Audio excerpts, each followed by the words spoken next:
Hello everyone. In this tutorial, we'll be learning about a very simple technique for classification known as K-nearest neighbors. K-nearest neighbor is a very simple, easy to understand, versatile, and one of the topmost machine learning algorithms.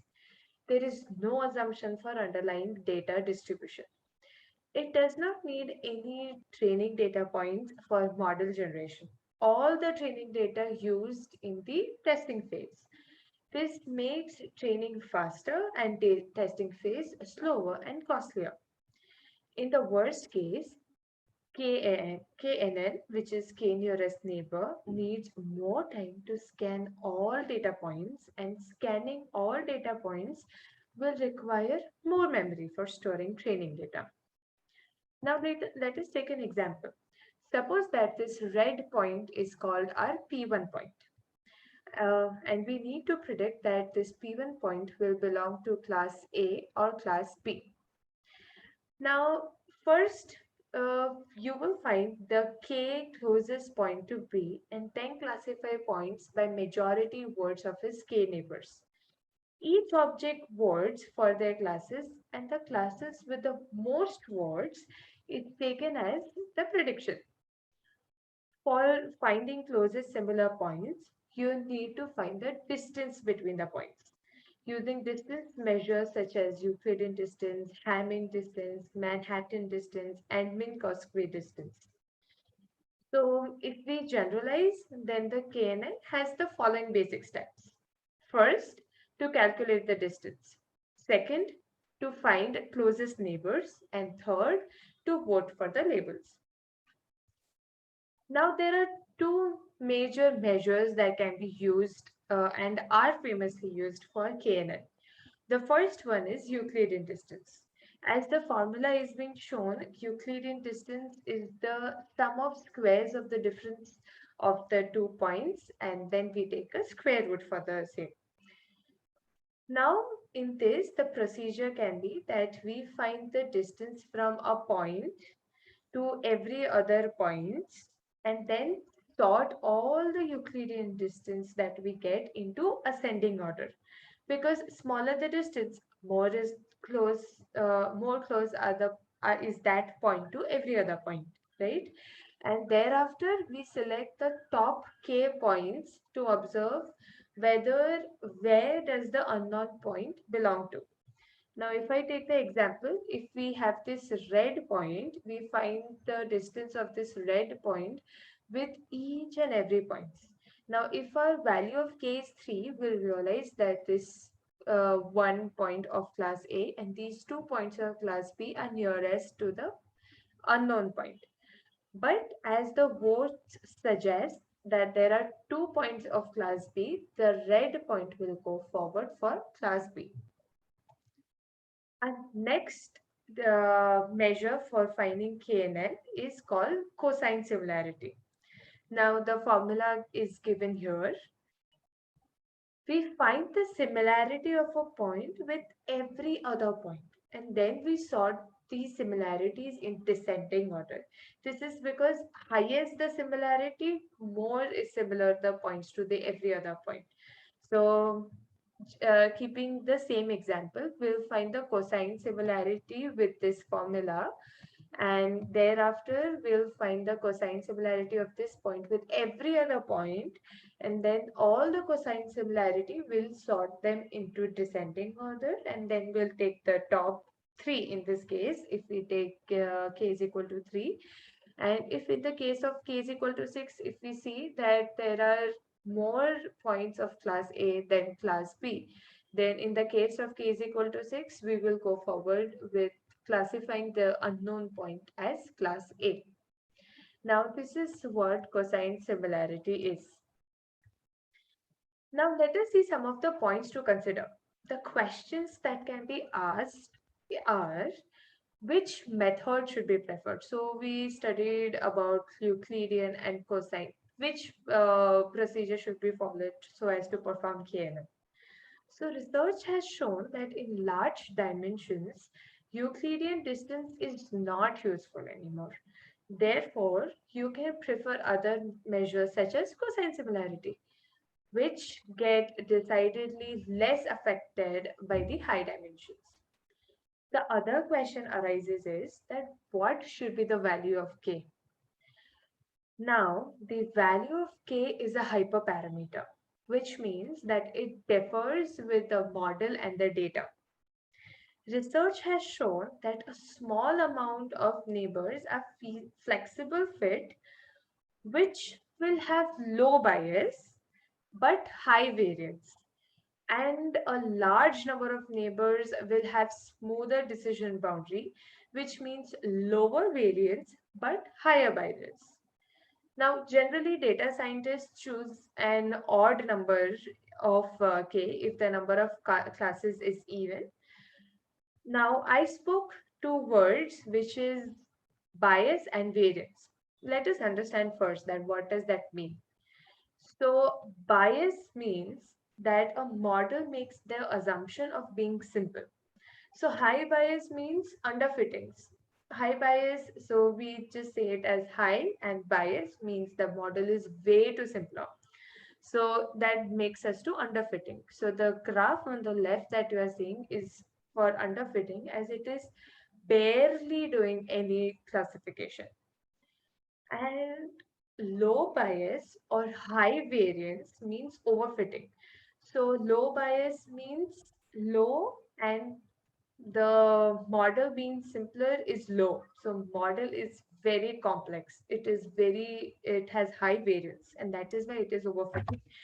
Thus, the graph that you are seeing on the right side is of high variance. It is covering even the smallest of the points. And if a model is performing overfitting over a method on training data, then it cannot be good for the testing data. And therefore, our goal every time is to avoid overfitting. Thus, the appropriate fitting is the graph that you are seeing in the middle. Now, the next observation is curse of dimensionality. Now, KNN performs better with a lower number of features than a large number of features. You can say that when the number of features increases, then it requires more data. So, increase in dimension also leads to the problem of overfitting, as we just discussed, and we have to avoid it. Now, to avoid overfitting, the needed data will need to grow exponentially as you increase the number of dimensions. This problem of higher dimension is called curse of dimensionality. How do we solve this problem?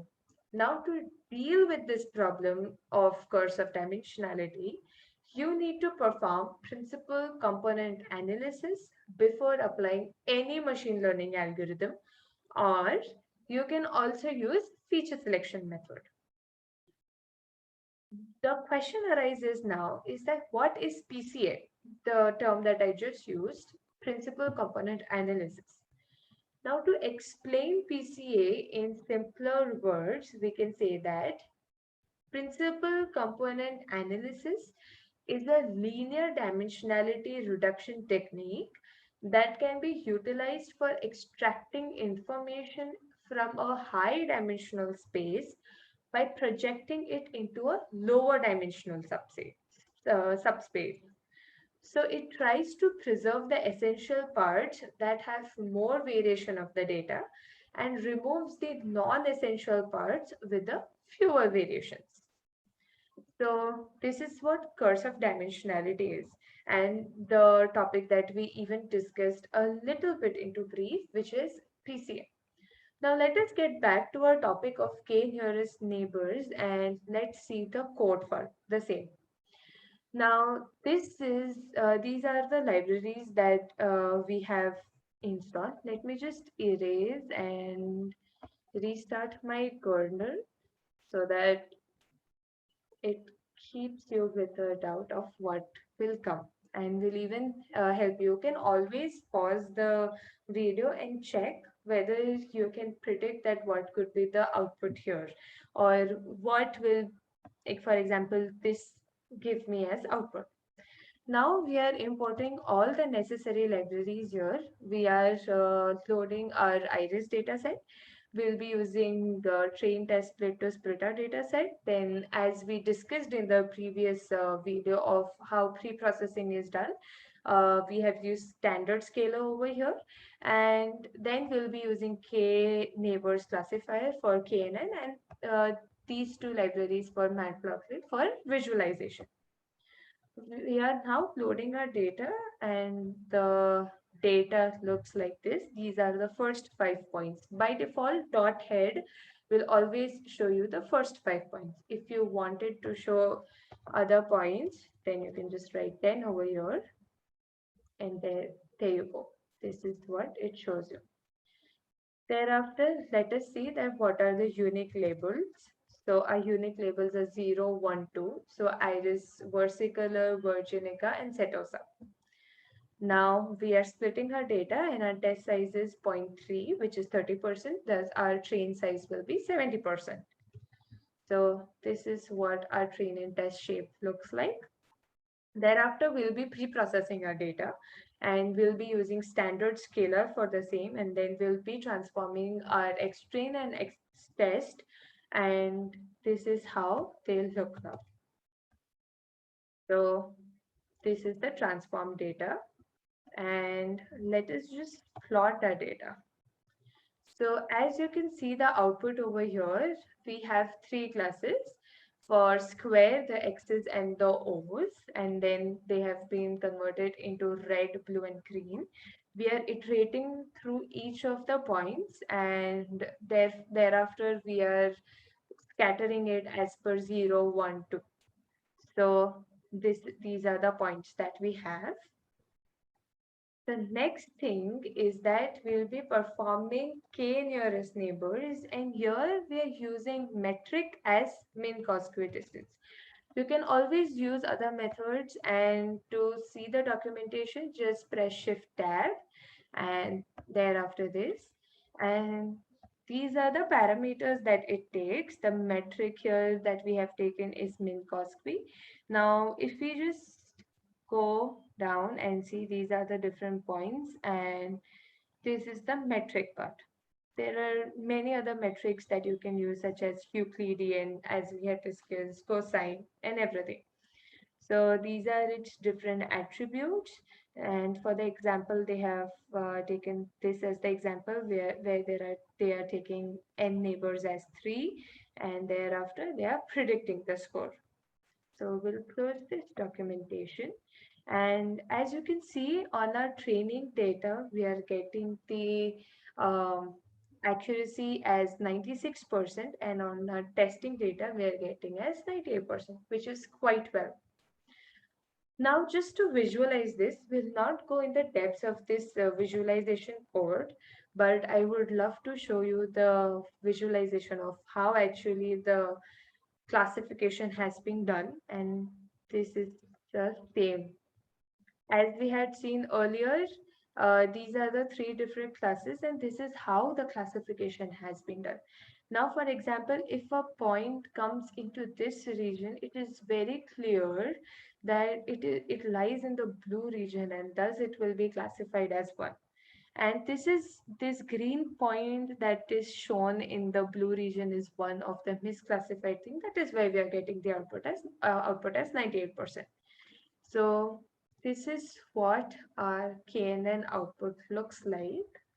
Now let us get back to our PPT and discuss some of the final notes. Now the advantages of KNN is that it is simple and easy to implement, and it uses very simple math. You just have, after performing that math, you just have to sort the data depending on the measure that you have taken. If it is Euclidean distance, then sort it into ascending order, and if it is cosine similarity, then sort it into descending order. After this, there is no need to build a model. We just have to tune several parameters or make additional assumptions. And the algorithm is versatile. It can be used for classification, regression, and search. Now, some of the disadvantages it has is that the algorithm gets significantly slower as the number of examples or predictors or independent variables increase. Now, one of the things that you have to keep in mind is that generally the value of k is chosen to be odd to avoid any kind of tie. Now, for the real world example, it's a very interesting interesting example. So, KNet can be useful in solving the solutions that depend on identifying the similar objects. So the example of KNN algorithm is recommender systems. Now you have this movie recommender systems where you get the stars and you get the choices of your own of how Netflix works. That Netflix understands that these are your choices, this has been your history, and this might be something that you like. So all of this works on KNN. That's all for today. Thank you. Have a great time ahead.